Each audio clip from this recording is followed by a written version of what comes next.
आइए जानते हैं आज की कुछ अंतर्राष्ट्रीय खबरों को। पहले एक नजर आज की हेडलाइंस पर।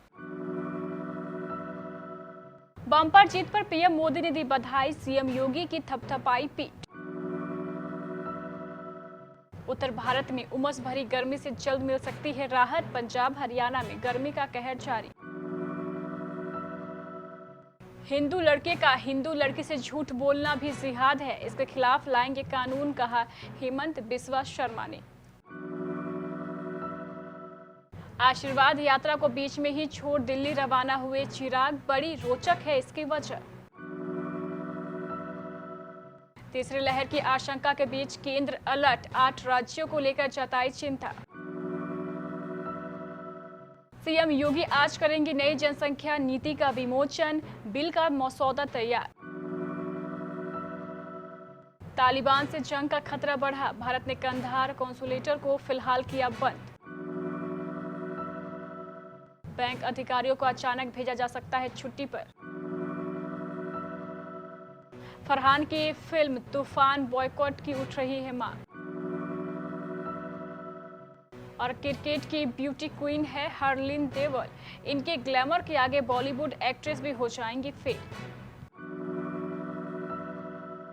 प्रधानमंत्री नरेंद्र मोदी ने उत्तर प्रदेश में ब्लॉक प्रमुखों के चुनाव में भारतीय जनता पार्टी के शानदार प्रदर्शन को योगी आदित्यनाथ के नेतृत्व वाली सरकार की नीतियों और जनहित की योजनाओं पर जनता की मुहर बताया और कार्यकर्ताओं को बधाई दी।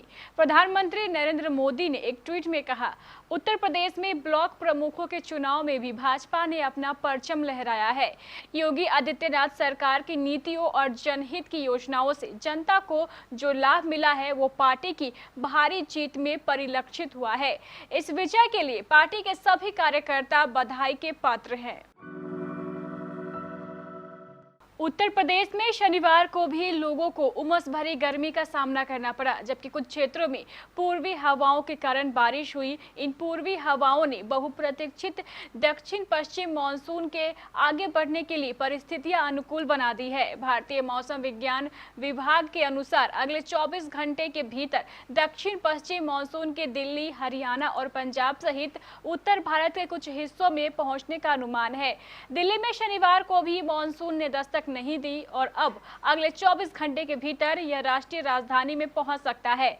दिल्ली में उमस भरी गर्मी रहने के साथ ही अधिकतम तापमान 39.8 डिग्री सेल्सियस दर्ज किया गया, जो सामान्य से 4 डिग्री अधिक है। असम के मुख्यमंत्री हेमंत बिस्वा शर्मा ने शनिवार को कहा है कि हिंदुत्व जीवन का एक तरीका है। उन्होंने दावा किया है कि अधिकतर धर्मों के अनुयायी हिंदुओं के वंशज है। भारतीय जनता पार्टी के वरिष्ठ नेता ने राज्य में उनकी सरकार का दूसरा महीना पूरा होने के मौके पर आयोजित संवाददाता सम्मेलन में कहा कि हिंदुत्व की शुरुआत 5000 साल पहले हुई थी और इसे रोका नहीं जा सकता। उन्होंने कहा, हिंदुत्व जीवन का एक तरीका है, मैं या कोई इसे कैसे रोक सकता है। लगभग हम सभी हिंदुओं के वंशज हैं। शर्मा ने कहा है कि हिंदुत्व को हटाया नहीं जा सकता क्योंकि इसका मतलब होगा अपनी जड़ों और मातृभूमि से दूर रहना। लव जिहाद के मुद्दे के बारे में पूछे जाने पर मुख्यमंत्री ने कहा कि उन्हें इस शब्द को लेकर आपत्ति है, लेकिन उन्होंने कहा है कि किसी को भी महिला को धोखा देने की अनुमति नहीं दी जाएगी। हेमंत बिस्वा शर्मा ने कहा है कि हिंदू लड़के का हिंदू लड़की से झूठ बोलना भी जिहाद है, हम इसके खिलाफ कानून बनाएंगे। अपने चाचा से जारी सियासी जंग के बीच चिराग पासवान जनता का समर्थन हासिल करने निकले थे। इसके लिए उन्होंने 5 जुलाई से आशीर्वाद यात्रा शुरू की थी, लेकिन अब उसे बीच में ही छोड़कर चिराग शनिवार को अचानक दिल्ली लौट गए हैं। दरअसल दिल्ली हाई कोर्ट में शुक्रवार को लोकसभा अध्यक्ष ओम बिरला के उस आदेश को, जिसमें पशुपति कुमार पारस को पार्टी के संसदीय दल का नेता बनाया गया था, उसे चुनौती दी गई थी। उस याचिका के खारिज हो जाने के बाद चिराग पासवान आशीर्वाद यात्रा बीच में छोड़कर शनिवार को दिल्ली चले गए। चिराग ने अचानक अपनी आशीर्वाद यात्रा छोड़कर जाने के पीछे की वजह बताते हुए कहा कि वो दिल्ली में अपनी पार्टी के लीगल सेल के साथ मीटिंग करने वाले हैं। मीटिंग में दिल्ली हाई कोर्ट की तरफ से की गई टिप्पणी के आधार पर चर्चा की जाएगी और लोकसभा अध्यक्ष ओम बिरला के फैसले को आगे किस प्रकार से चुनौती देनी है, इस बारे में फैसला लिया जाएगा, क्योंकि इस मामले में देर करना चिराग उचित नहीं समझ रहे रहें, इसलिए आनन फानन में अपनी यात्रा को स्थगित करके वो दिल्ली चले गए। केंद्रीय गृह सचिव अजय भल्ला ने पर्यटन स्थलों और हिल स्टेशनों वाले 8 राज्यों को सतर्कता बरतते हुए कोरोना वायरस के प्रसार से बचने के लिए सख्त कोविड उपयुक्त व्यवहार का पालन करने को कहा है। केंद्रीय गृह सचिव भल्ला ने एक बैठक की अध्यक्षता की, जिसमें हिल स्टेशनों और पर्यटन स्थलों पर कोविड-19 को फैलने से रोकने के लिए राज्य सरकारों द्वारा उठाए गए कदमों की समीक्षा की गई। केंद्रीय गृह सचिव अजय भल्ला ने इस बात पर जोर दिया कि कोविड-19 की दूसरी लहर अभी खत्म नहीं हुई है, इसलिए सावधानी बरतनी जरूरी है। इस बैठक के दौरान गोवा, हिमाचल प्रदेश, केरल, महाराष्ट्र, राजस्थान, तमिलनाडु, उत्तराखंड और पश्चिम बंगाल में कोविड-19 की मौजूदा स्थिति के प्रबंधन एवं लोगों के टीकाकरण की ताजा स्थिति पर चर्चा की गई। अब जिन लोगों के 2 से ज्यादा बच्चे होंगे, उन्हें कई सुविधाओं से वंचित होना पड़ सकता है। मसलन ऐसे लोग सरकारी नौकरी के आवेदन के लिए अपात्र माने जाएंगे। नौकरी में है तो कुछ लाभों से वंचित हो जाएंगे। ना तो स्थानीय निकाय चुनाव लड़ सकेंगे और ना ही किसी तरह की सब्सिडी मिलेगी। ये प्रावधान उत्तर प्रदेश जनसंख्या विधेयक 2021 के मसौदे में किए गए हैं। उत्तर प्रदेश जनसंख्या नीति 2021 से 2030 का शुभारंभ आज मुख्यमंत्री योगी आदित्यनाथ करेंगे। इसी के साथ प्रदेश में परिवार नियोजन को प्रोत्साहित करने के लिए जनसंख्या स्थिरता पखवाड़े की गतिविधियां भी शुरू हो जाएंगी।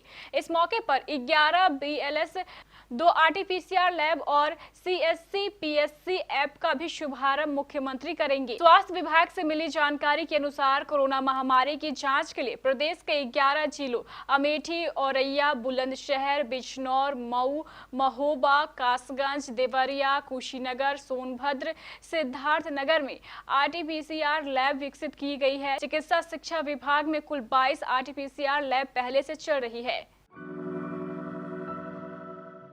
अमेरिकी सेना के अफगानिस्तान छोड़ने के बाद से तालिबान डंके की चोट पर अपना कब्जा बढ़ाने का ऐलान कर रहा है। शुक्रवार को रूस में तालिबान ने देश के 85% इलाके को अपने नियंत्रण में लेने का दावा किया। ऐसे में हालात को देखते हुए भारत ने कंधार में अपने कॉन्सुलेटर को फिलहाल बंद करने का फैसला किया है। द हिंदू की रिपोर्ट के मुताबिक भारतीय वायुसेना की विशेष फ्लाइट को भेजकर कम से कम 50 राजनयिकों और इंडो टिबेटन बॉर्डर पुलिस के सुरक्षा कर्मियों को दिल्ली वापस बुला लिया गया।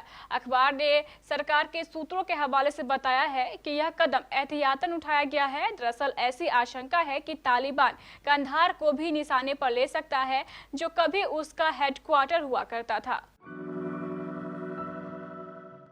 बैंकों में गड़बड़ियों को रोकने के लिए भारतीय रिजर्व बैंक एक योजना बना रहा है।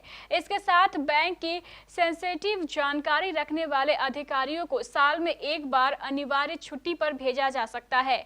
यह फैसला भी अचानक ही होगा। रिजर्व बैंक ने बैंकों से कहा है कि वे इस तरह की अनिवार्य छुट्टियों को लागू रखें। इसके मुताबिक जो अधिकारी सेंसिटिव पोजीशन पर है उसके लिए यह लागू होगा। इसमें इस तरह के अधिकारियों को अचानक कम से कम 10 दिनों की छुट्टी पर भेजा जा सकता है। हालांकि यह साल में एक ही बार होगा। इसके लिए बैंक अधिकारियों को पहले कोई जानकारी नहीं दी जाएगी। एक्टर फरहान अख्तर की अपकमिंग फिल्म तूफान को लेकर खूब शोर मचा हुआ है। फिल्म अगले हफ्ते 16 जुलाई को रिलीज होने वाली है।